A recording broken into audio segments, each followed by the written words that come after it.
Você está sintonizado no Agenda Econômica da TV Senado.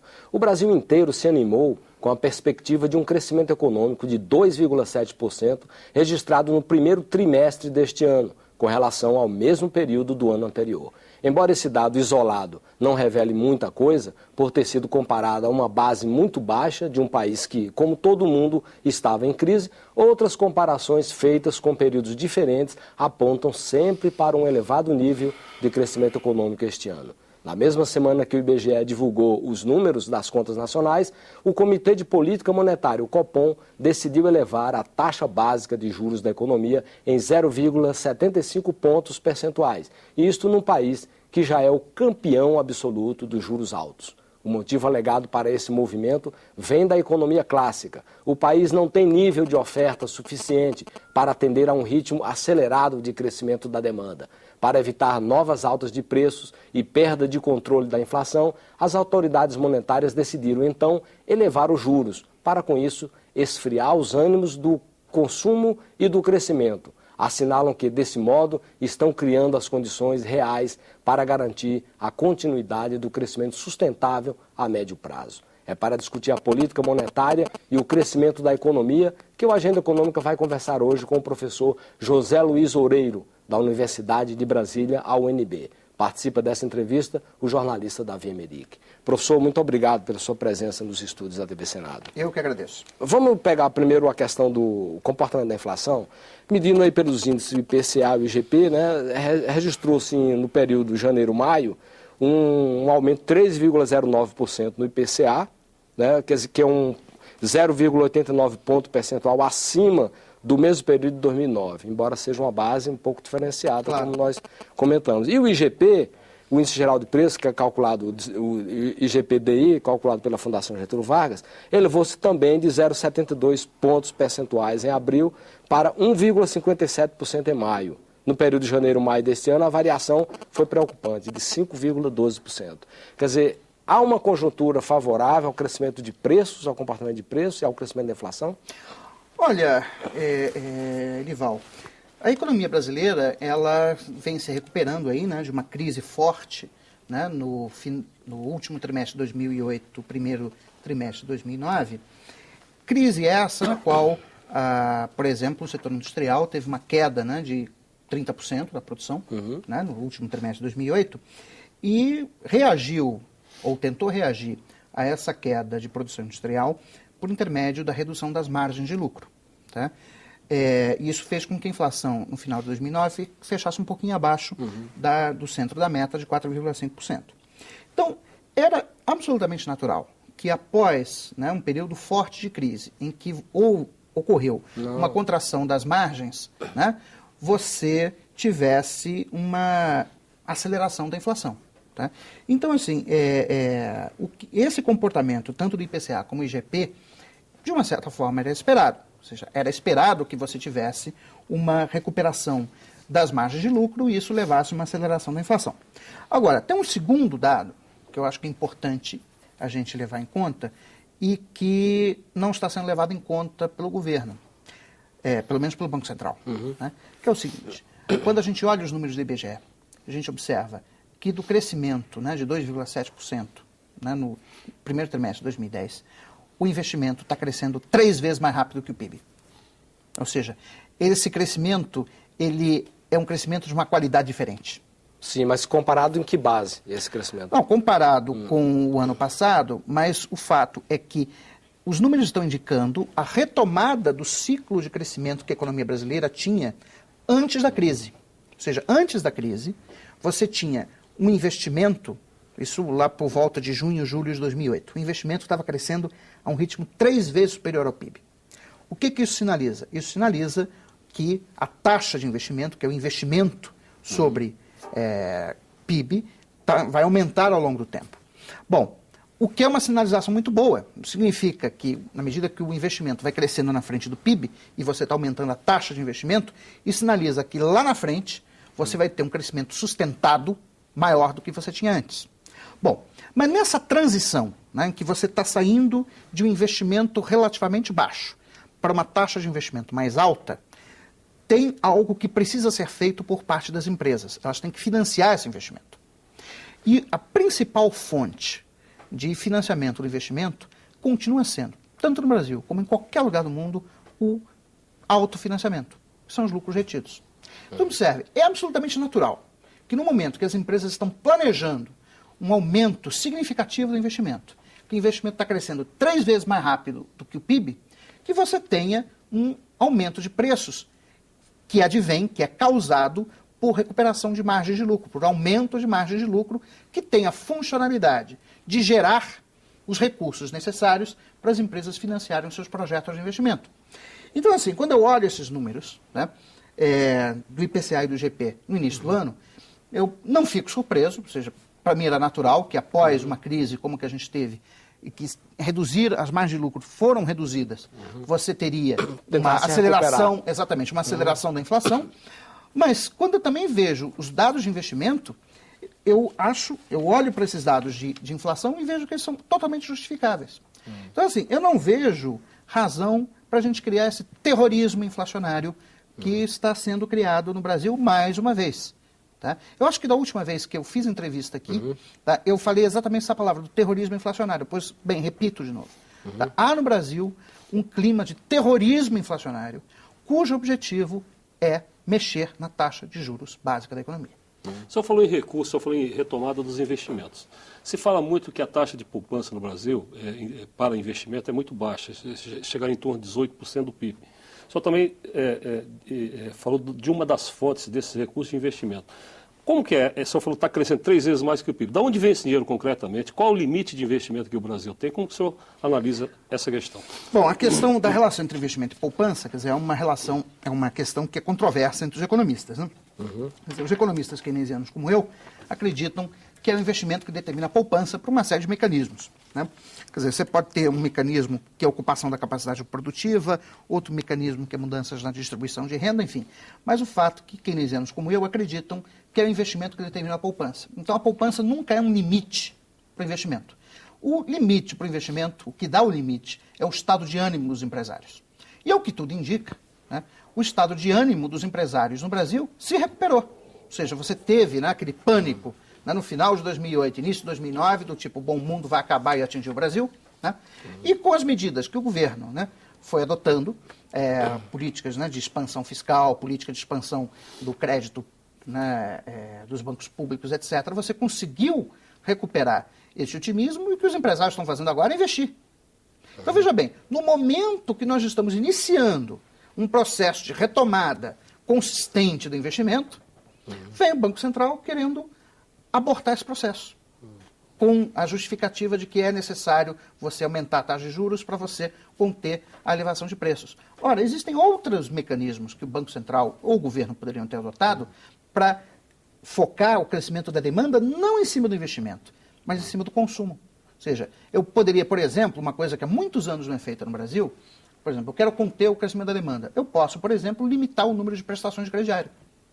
Uma coisa que pode ser feita, não envolve aumento de taxa de juros, não envolve mudança na Selic, não envolve custo para a dívida pública e tem impacto direto sobre o consumo. Mas interessante, o Brasil já fez isso, né? Já fez isso no passado, não estamos mais fazendo isso. Ou seja, você está apoiando toda a política anti-inflacionária do governo em cima de um instrumento, que é a Selic, que tem um impacto muito forte nas contas públicas, tá? E, portanto, reduz até mesmo a capacidade do governo de fazer investimento em infraestrutura, que é absolutamente necessário para a retomada da economia brasileira. Enfim, em nome de quê? Quer dizer, por que eu não posso limitar, por exemplo, o número de prestações de crediário das Casas Bahia? Diz que uma coisa puxa outra é a teoria clássica. Tal. Na história brasileira, há exemplo de uma forte retomada de investimento em algum período histórico que não teve um impacto muito grande na questão inflacionária? Olha, se a gente pegar, acho que a gente teria que recuar, né, para os anos 60, né? Quer dizer, depois que teve, naquele período do Jango, né, a economia brasileira estava semi-estagnada, né? Aliás, deu até ensejo um debate interessante entre Celso Furtado e a Conceição, né, nos anos 60, né, que o Furtado, na época, defendia a tese de que o modelo de desenvolvimento brasileiro, por ser concentrador de renda, estava fadado à estagnação, né? E que, portanto, a economia brasileira, aquela crise, né, do início da década de 60, seria uma crise permanente, ou seja, a economia brasileira não mais conseguiria crescer. E a Conceição escreveu um artigo, aliás, diga-se de passagem, em conjunto com o José Serra, tá, chamado Mais Além da Estagnação, em que eles mostravam que aquela crise, na verdade, era uma crise conjuntural que seria resolvido ao longo do tempo, como foi. Bom, o que aconteceu, né, na segunda metade dos anos 60? Você teve, né, a reforma, o PAEG, etc., e a economia brasileira, no início da década de 70, apresentou o mais elevado crescimento da história. Você passou a ter taxas médias de crescimento de 70 a 73, da ordem de 14%. Bom, e o que aquela experiência histórica mostra para a gente é de que alguma inflação é necessária para você ter esse tipo de crescimento. Tá? Então, assim, eu fico muito triste quando eu vejo esse terrorismo inflacionário ameaçar aí o que pode ser um ciclo muito bonito de desenvolvimento da economia brasileira. Mas o senhor falou aí uma questão interessante. Quer dizer, essa discussão antiga na economia de você manter uma determinada taxa de inflação um pouco mais elevada para, desse modo, manter um crescimento econômico mais acelerado. Quer dizer, isso aí não é um pouco de roleta russa. Eu estou fazendo aqui o papel meio advogado do diabo, mas não é um pouco de roleta russa, uma vez que a inflação, você não sabe a que nível você pode perder o controle da taxa de inflação? Tá, vamos recolocar a minha afirmação em termos mais precisos. Né? Eu acho que toda aceleração permanente do crescimento, ou seja, quando você muda de patamar, né, você passa de um crescimento, digamos, de 4% para um crescimento de 6% ou 7% ao ano, implica numa aceleração temporária da inflação. Tá? Por quê? Pelos mecanismos que eu descrevi. Por exemplo, as empresas, para financiar um volume maior de investimento, precisam de gerar mais recursos internamente e, portanto, precisam aumentar as margens de lucro, e isso vai ter impacto sobre a inflação. Se não existirem mecanismos de inércia ou de indexação, né? Essa aceleração... Que a gente já sabe que não funciona, que o mecanismo de indexação é altamente perigoso, porque cria inércia e a gente extremamente perigoso. Leva a inflação para um patamar mais elevado. Esse é que é o problema. Se não existirem esses mecanismos, essa elevação da inflação é temporária. Ou seja, você tem uma elevação da inflação que, com o ajuste da oferta via investimento, se dissipa. O próprio sistema decreta um perdedor de renda. Isso, esse é o ponto. Alguém vai ter que perder. Alguém vai ter que perder renda, pelo menos temporariamente. Agora, o risco é a gente deixar os mecanismos de indexação voltarem. Tá? Agora, dado que nós já aprendemos com os erros do passado, eu acho que é um risco que a gente pode correr. Ou seja, tolera uma inflação um pouco mais alta. Você já abriria mão, então, das metas. A meta do centro de 4,5, abriria mão até haver uma acomodação. Mais do que abrir mão das metas, eu faria o seguinte: por que não fazer um prazo de convergência mais longo? Se a gente acredita, né, que o ajuste vem pelo lado da oferta, ou seja, que essa elevação da inflação é temporária, ou seja, que esse investimento que está sendo gestado hoje vai gerar mais capacidade produtiva amanhã e, portanto, ele vai dissipar a pressão inflacionária, bom, então, ao invés de fazer uma convergência de um ano, que é o sistema brasileiro hoje, eu faço, por exemplo, uma convergência de 2 anos, 3 anos. 3 anos é da Nova Zelândia. Eles têm um sistema de metas de inflação igualzinho ao brasileiro, igualzinho. Só que a convergência... Prazo maior. Ou seja, eu dou tempo para que esse ajuste de mercado possa ser feito sem eu ter que mudar a minha política monetária. Porque o risco que a gente corre, como, enfim, a gente já viu vários ciclos de crescimento serem abortados nos últimos anos dessa forma, quando a economia está crescendo, né, aceleradamente, o grau de utilização da capacidade produtiva está chegando, né, naquilo, entre aspas, teto. Lógico, você tem alguma pressão inflacionária, mas é justamente quando está chegando no teto que detona as ordens de investimento por parte dos empresários. Por que o empresário investe? Por alguma razão. Ajustar a capacidade produtiva ao crescimento da demanda. Então, quando muitas vezes os jornais colocam a questão de forma equivocada, dizendo, não, mas a utilização da capacidade produtiva da indústria está batendo no teto. Eu falei, que bom! É agora que vai ter investimento. E é esse investimento que vai fazer o ajuste. Qual é o delay do ato de investir e do aumento da oferta efetiva? Uns 2 anos, 2 anos e meio. Mas vai ficar 2 anos e meio esperando com inflação alta? É isso? Você vai ter... Não, risco... Não, você deixa vai ter... louco, é pior do que jogar com a Argentina e disputar nos pênaltis. Não, você vai ter uma aceleração da inflação, quer dizer, você passaria talvez de um nível de 4% de inflação para um nível de 8%. É um custo, tá? Só que o benefício disso vai ser uma taxa de crescimento mais alta. Porque do jeito que está, é jogo stop and go. Ou seja, aí quando a economia começa a acelerar, pé no freio. Começa a acelerar, pé no freio. E aí o que eu faria, só para minorar essa questão da aceleração da inflação, eu combinaria esse alongamento do prazo de convergência com medidas alternativas de controle de demanda. Por exemplo, essa que eu coloquei. Restringe o prazo do crediário, etc. São medidas que te permitem, sem mexer nos juros, tá, e, portanto, sem desestimular os empresários a continuar seus planos de investimento, que te permitem administrar esse período de transição, que é importante. É um período que você transita de uma taxa de crescimento mais baixa para uma taxa de crescimento mais alta. Por esse modelo, o senhor admite algum controle de preço na área, por exemplo, de preços públicos, por exemplo, ou o senhor descarta qualquer perspectiva? Aí eu acho que é o seguinte, para você ter uma política de controle de preços, né, a experiência brasileira com isso realmente não foi boa. Foi péssima, né? Foi péssima. Eu acho que você poderia tentar, né, ou ter tentado, alguma espécie de política de rendas. Tá? Ou seja, na negociação entre governo, empresas e sindicatos, por exemplo, a respeito do ritmo de elevação dos salários, tá? Que isso ajuda a ancorar a inflação. Tá? Agora, por outro lado, né, a gente não pode ter uma expectativa excessivamente otimista a respeito de políticas de rendas no Brasil. Bom, por quê? Eu vou dizer pode parecer uma trivialidade, mas não é. O Brasil não é a Suécia. Bom, parece uma trivialidade, que de fato não é, né? O Brasil não é a Suécia, mas o que tem a Suécia diferente com respeito ao Brasil?